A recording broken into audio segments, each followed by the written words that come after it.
Imagine standing on the edge of a vast, flat plain somewhere between two great rivers, the Tigris and the Euphrates, in a world that exists 4,000 years before the birth of Christ. The air is thick and heavy, carrying the smell of wet clay, animal dung, wood smoke, and something else underneath all of it. Something organic and ancient. The smell of a civilization still figuring out what it means to be a civilization. The ground beneath your feet is cracked and sun-baked at the edges of the settlement, but soft and dark near the river, where the water has deposited its annual gift of silt. Children are running between low, mud-brick walls. Somewhere ahead, a woman is grinding grain on a flat stone, her arms moving in the same rhythm that her grandmother used, and her grandmother before that. This is 4000 BC. And this is where the story of everything we know begins. We are standing at the threshold of what archaeologists call the Late Uruk period, a moment in human history so pivotal that some scholars describe it as the first true urban revolution. Settlements like Uruk in southern Mesopotamia were beginning to swell from villages into something recognizable as cities. Places with temples, administrators, specialized craftspeople, and for the first time, something like a public infrastructure. But in 4000 BC, that transformation was still underway, still uncertain, still fragile. Most human beings alive at this moment were not living in proto-cities.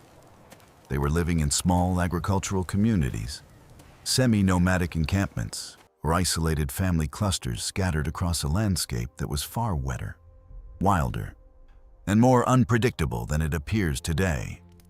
This is also the period that ancient texts, particularly those emerging from Mesopotamian oral tradition and later collected in the Hebrew scriptures and related apocryphal literature, describe as the Age of Giants, the age before the Great Flood, the age of the Nephilim. According to the tradition preserved in the Book of Genesis and elaborated extensively in the apocryphal Book of Enoch, this era was inhabited by beings of extraordinary size and power, the offspring of unions between divine or angelic figures and human women. The Nephilim, as the text describes them, were said to be heroes of old, men of renown, figures who stood at a scale that dwarfed ordinary humanity. Ancient Mesopotamian king lists, some of the oldest written documents in existence, on describe pre-Diluvian rulers with reigns measured not in years, but in tens of thousands of years, as if the people recording these traditions understood that something categorically different had once existed before the world as they knew it began. These are not claims about biology or literal history that archaeology can verify. They are something else entirely. The way an ancient people reached backward through time and tried to explain why the world they inherited felt so much smaller, so much more fragile, so much more mortal than what had come before. What survives in these texts is the emotional memory of a threshold, a sense that once, long ago, something immense had walked the earth, and now it was gone. Whether or not you hold these traditions as sacred, they tell us something extraordinary about the people of 4000 BC, when they were already doing what we still do. They were trying to make sense of deep time, looking back across generations and feeling the weight of what had been lost. Now come back to the ground. Come back to the smell and the heat and the daily work of survival. Because the most important thing about the world of 4000 BC is not what ancient texts imagined about it, but what it actually demanded of the people living in it. Water was everything, and water was a constant threat. The settlements of early Mesopotamia, the Levantine corridor, the Nile Delta, and the highland plateaus of Anatolia all organized themselves around water sources, rivers, seasonal streams, springs, and hand-dug wells.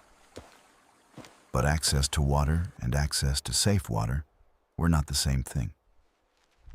Excavations at sites like Tel El Ubaid, Eridu, and the early layers of Jericho which by this period had already existed as a settlement for several thousand years, reveal communities clustered tightly around water sources in ways that made contamination almost inevitable. Human and animal waste was disposed of on the margins of settlements, sometimes in designated pits, but often simply on the ground, near the same drainage channels that fed back toward the water supply during rain or flood. There were no germ theory, no understanding of pathogens. What people understood was this: bad water made you sick. The connection was empirical and ancient, but the solution was limited. You could move your waste pit further away. You could boil water over fire. You could choose running water over stagnant water. And many communities did develop these practices through hard experience. But the infrastructure to truly separate drinking water from contaminated runoff did not yet exist in any systematic way. Drinking water in 4000 BC was almost certainly routinely contaminated with bacteria, protozoa, and parasites. Giardia, which is still one of the most common waterborne illnesses in the modern world, would have been endemic. Intestinal worms were so universal that archaeologists studying preserved human remains from this period across multiple continents find evidence of parasitic infection in the vast majority of specimens examined. This was not an exceptional condition. It was the baseline. A child growing up in a settlement near the Euphrates in 4000 BC almost certainly carried parasites from early childhood, which affected their nutrition, their energy, their development, and their lifespan. Adults who survived childhood had typically developed some degree of tolerance, not immunity, but a fragile, hard-won accommodation with the microbial world they could not see. Food preparation was inseparable from survival strategy. The agricultural communities of 4000 BC were growing emmer wheat, barley, lentils, chickpeas, and flax. They were keeping goats, sheep, cattle, and pigs. They were fishing the rivers and hunting the reed marshes. The diet, when harvests were adequate, was not entirely deficient. Grinding grain into coarse flour and baking flatbreads on clay griddles or in clay ovens provided the bulk of caloric intake. Fermented foods, including early forms of beer made from barley, were widespread, and this matters hygienically. The fermentation process kills many pathogens, which means that in communities where brewing had become established practice, the act of drinking mildly fermented grain liquid was actually safer than drinking river water. Archaeological evidence from early Mesopotamian sites includes brewing equipment among the most common domestic artifacts recovered, alongside grinding stones and storage vessels. Beer was not merely recreational. It was a nutritional staple and, without anyone understanding why, a public health intervention. Cooking on open fires reduced some bacterial contamination in meat and grains, but storage was the more dangerous problem. Clay vessels sealed with bitumen or cloth could preserve dried goods through the dry season. But in warm, wet conditions, stored grain became host to mold, insects, and rodents. Aflatoxins, toxic compounds produced by certain molds on stored grain, cause liver damage and immune suppression. Populations eating from contaminated grain stores without knowing it would have experienced chronic low-level poisoning on top of everything else. Sifting, drying, and elevating storage containers were all practices that ancient communities developed over generations precisely to address these risks. And evidence of granary construction with raised floors and ventilation gaps appears at multiple early Mesopotamian sites by the late 4th millennium BC. Shelter in 4000 BC was primarily constructed from the most abundant material available: mud. Sun-dried mud brick, sometimes reinforced with cut reeds or straw, formed the walls and floors of most dwellings across Mesopotamia and the Levant.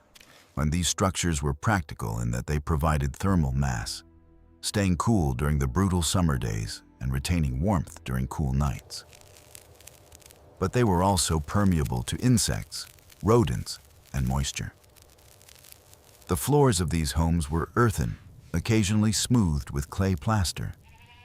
And the evidence from excavated domestic spaces shows that food preparation, sleeping, animal sheltering, and storage all happened within the same small footprint. In settlements where animals were kept inside or immediately adjacent to living spaces for security at night. The exposure to animal waste, fleas, ticks, and the diseases they carry was continuous. Lice were universal. Fleas carrying disease moved freely between animal and human hosts. Malaria, transmitted by the mosquitoes breeding in the standing water of irrigation channels and seasonal floodplains, was almost certainly present across lowland Mesopotamia and the Nile Delta. The human immune system in 4000 BC was shaped by this gauntlet, and the people who survived childhood and reproduced were those whose bodies had managed some workable relationship with the disease environment around them. But child mortality was staggering by modern standards. Estimates drawn from skeletal evidence at multiple sites across the ancient Near East suggest that somewhere between 30 and 50% of children died before reaching their 5th birthday, with the majority of deaths concentrated in infancy and the first few years of life, when immunity was lowest and pathogen exposure was highest. Modern childbirth was among the most dangerous experiences a woman in 4000 BC could face. There were midwives, there were herbal preparations, there were ritual protections invoked from the beings the community believed watched over birth and death. Ancient Mesopotamian texts from slightly later periods describe birth deities and protective incantations that almost certainly had predecessors in oral practice stretching back through this era. Women gave birth in domestic spaces, sometimes crouching over a specially shaped birthing brick, assisted by experienced women in the community. Postpartum infection, hemorrhage, and obstructed labor killed mothers at rates that modern obstetrics has made almost unimaginable. Or the women who survived multiple births and lived into older age were remarkable in ways that their communities likely recognized explicitly. Hygiene, in the sense we use the word today, did not exist as a concept, but hygienic practice existed as accumulated wisdom. People in 4000 BC washed, not systematically, not with soap, but they washed. They used the river, seasonal pools, and whatever water was available to clean skin, hair, and wounds. Archaeological evidence from Mesopotamian sites shows that animal fats were being rendered and combined with plant ash, which is essentially the chemistry of early soap. Though whether these substances were used for cleaning the body or primarily for treating hides and fabrics in this period remains debated. What we do know is that the management of the body, its appearance, its odor, its ritual cleanliness, was already bound up with social and spiritual identity. Hair was dressed. Bodies were adorned. The line between hygiene and ceremony was not clearly drawn because, in this world, keeping the body in right relationship with the forces around it was both a practical and a cosmological necessity. The world that was ending, or transforming, as 4000 BC became 3500 BC, and then 3000 BC, was a world of village-scale human communities wrestling with forces they could not fully control. The flood narratives preserved across Mesopotamian, Levantine, and biblical tradition, the story of a catastrophic inundation that destroyed the known world and required a rebuilding from nothing, may encode genuine geological and ecological memory. The Black Sea region experienced significant flooding events during this broad era. Mesopotamian lowlands were repeatedly devastated by catastrophic seasonal floods that would have destroyed entire settlements within living memory. The people who survived such events and carried their oral traditions forward into the next generation understood the world as something that could be unmade without warning. That understanding shaped everything. How they built, where they settled, what they prayed for, and how they imagined the great figures of the past. The enormous, semi-divine ancestors who seemed to have inhabited a world that had been fundamentally different, more powerful, more dangerous, and perhaps more alive.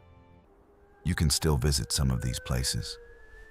The ancient city of Eridu, which Mesopotamian tradition claimed was the first city ever built, the place where kingship descended from heaven, stands today as a low, new wind-scoured mound in southern Iraq, its layered remains extending down through 12,000 years of continuous occupation.